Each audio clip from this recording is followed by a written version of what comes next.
And I wanted to kind of get into your tour life actually as well. You as a session musician as well, actually. But Yeah. before we get into people you work with, you obviously mentioned a couple earlier. What is tour life like actually? 'Cause I've heard it's amazing, but really tough. I mean, how did you find it? Yeah, I mean, for me, I loved it. Mm-hmm. I think I did it at the right time because I kind of had limitless energy. And I think it depends a lot on the show. Let me say that as well. So, because with Tinie Tempah, the music is so high energy Mm-hmm. that you haven't got a choice. Your adrenaline takes over. And Yeah. no matter how tired you are, I mean, I give you this as a scenario. We flew to Australia, and I'm 10 minutes before going on stage, the whole green room, everyone is sleeping. Really? Yeah. We are literally, everyone is lying down, cuddled up in little couches, on the floor with like a rucksack. Everyone's sleeping. 10 minutes later, we go out, must be 50,000 people there.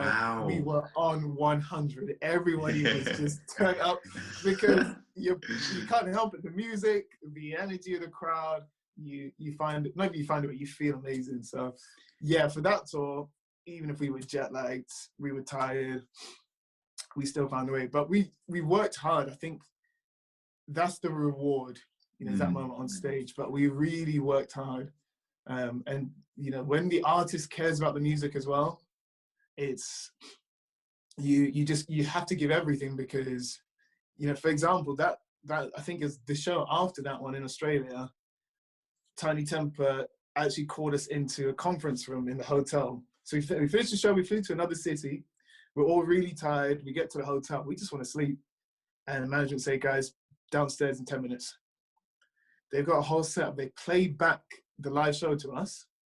They got all our solo stems. So he'd be like, guys, the show's not good enough. This part wasn't right. He soloed a drum bit. Change that fill there. Played this bit on the keys and the synths. Why did you play that? We didn't do that in rehearsals. Play guitar. So he's analyzing. He cares so much about the music. So we were all like, right, we're going to have fun, but we've got to deliver. We have to deliver. So yeah, Wow. I did love touring. When you get the right team and the artist, like I say, really cares as well. Yeah, it's great. That's great. And I saw that you opened for John Legend and Prince as well, actually. Yeah. Wow, what So was that like to work with those two? yeah, this is it. You get some wild experiences. That is the crazy bit about it. And yeah, again, Prince was in Australia, so we flew to Australia. The best bit of that for me was sound check. So Prince had he had said no one is allowed in the arena for sound check. I'm like, Really? yeah, that was one of his rules. But I said, nah, it's Prince. It's an arena. Let me go sit right up in the top. But I'm watching the sound check. Yeah. And he is unbelievable. He's on the guitars. He's checking every pedal he's playing through. The whole band sounds incredible. And they finished pretty quickly because they're just a well-oiled machine. So they didn't need a crazy long sound check. The band leave and Prince stays. He just stays on the keys there by himself, just playing. I'm like, man, I love it. I love it. Because, it just shows this guy just loves music. Like when you're Prince's level, not even before that, you don't need to be at sound check. Someone will sound check for you. Just turn up and be Prince. But he was going in. Like John Legend, he wouldn't turn up for sound check. No, that's not a knock on John Legend because he delivers 100% on stage. But he's got his team. They were the best pros in the world, and it was all done. But Prince was there for sound check, and he was staying after the band. Yeah, that was a good thing to see. That's amazing because I've never been a big Prince fan, but I've always appreciated his genius and how amazing he actually was. I'm sorry about the way if I brought up any emotions from earlier. I'm sorry. I feel like I made you emotional from earlier. I'm sorry. I'm sorry, dude. I'm sorry. I got really bad. I'm sorry. I'm good, bro. I'm good. You sure you're okay? I'm good.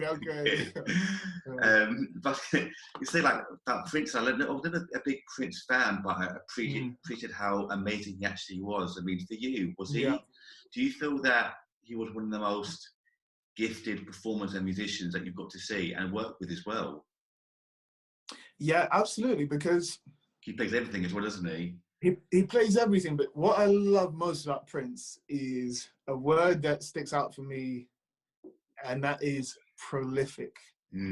Like, someone like Prince could easily, I mean, Phyllis, we know there's a ton of talented people, like super, super talented people.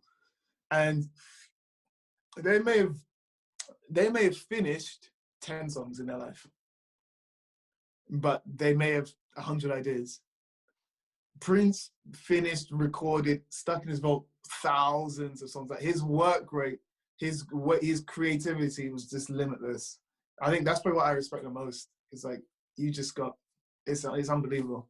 I heard about the vote, actually. Obviously, when he passed, that he had, like, literally, like you said, thousands of. I was ready to go albums forever. I mean, can you imagine if someone actually found it though and just? Yeah. Oh my God, that's like a gold mine, isn't it? It's a gold mine. It's a gold mine. Yeah. Did you get the chance to, like, hear any unreleased material for Prince, actually? No chance. Oh, damn. Yeah, no, that didn't happen. That would have been a good story. Oh my God, it would have been. But going back to your sort of the people you work with as well, obviously you mentioned Leona, Lewis and Tinie Tempah. You've also done people like Duke Dumont, obviously Grammy winner, Kenny, The Westlife, and loads of others. I mean, there must have been amazing working with such amazing people like that.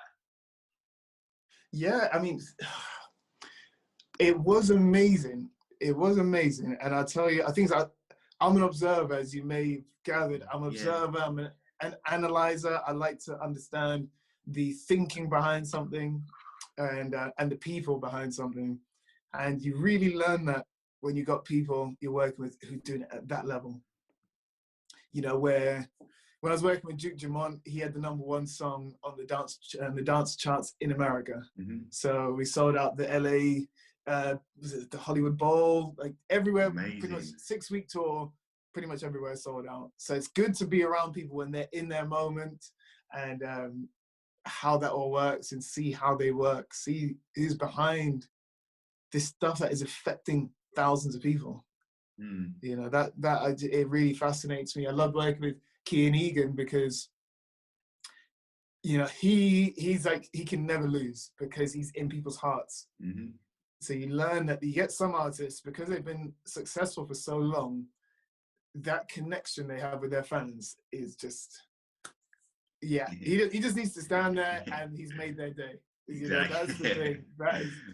And there's a few artists I've worked with who've kind of got that, and then you get the really the talent where it's like you're just blown away by the talent. Like when I had my in ears on and I heard Leona Lewis singing, I was just like, this is unreal. Like just her voice, I was like, Getting goosebumps. Yeah. We were doing obviously her big song Run, and it's the first rehearsals. She doesn't do a lot of live stuff, so when she does it, they kind of go all out. So we're in this warehouse, and they've got the choir, and full production team. Her parents are there. She comes in, we're doing. See, I'm getting emotional already. Just listen to that. So playing that, and bro, and then she starts singing it, and you're like, you just got a gift from God, like your voice. And I just wish she was more of a natural performer. That was the only thing, because you know she got really comfy in that rehearsal, and she starts going places with her voice. I was like, epic. Oh, and then when we got on stage, she held back a bit. She went sing. I was like, I wish you did what you did in rehearsal. But yeah, it's amazing to work with all these different types of people who are having these sort of worldwide smash hit successes. Yeah, I mean, how tough is it for you as a session musician just to turn up? Because some people might not know exactly what a session musician actually does, but what for you actually, if it's okay with you, what does it say? Obviously, we both know, obviously, because you did it, but what does a session musician actually do? What's involved with being a session musician? Yeah, so we play with the artist for their live performance, and maybe in the studio as well, some studio recording. But it's essentially a high gun. You need a pianist, the keyboardist, the guitarist. You call it a session musician. So we're not part of the band, you know. So you get you know, your band, your Coldplays, and you've got the band for Coldplay. With a session musician, you'll get Ed Sheeran, and you'll get a band if he's got a band on that day, and you get the musicians behind him who are just hiding musicians, session guys or girls. That's what I was. So, you know, I would get the call. These are the dates. This is the artist. Are you available? Or you go through an audition process and you audition to get in the band. Nice. And you mentioned obviously performing at the O2 with Tinie Tempah, which is one of my favourite venues as well. What are your favourite places to perform at?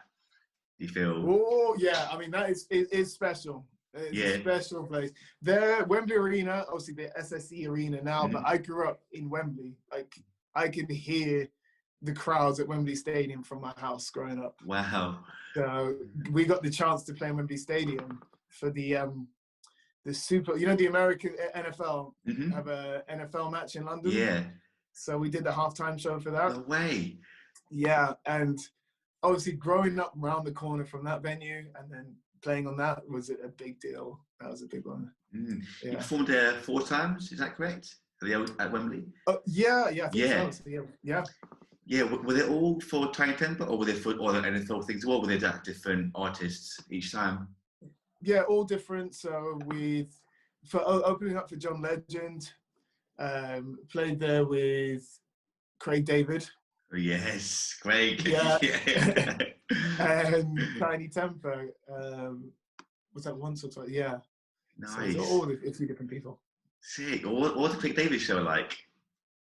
Yeah, great. I mean, that was just a one-off. He's cool. He's so thankful to sort of be back in the limelight. Yeah. So, yeah, it is really cool to work with him at that point in his career. He was just there thanking everyone. Yeah. He was like, I'm just happy to be here.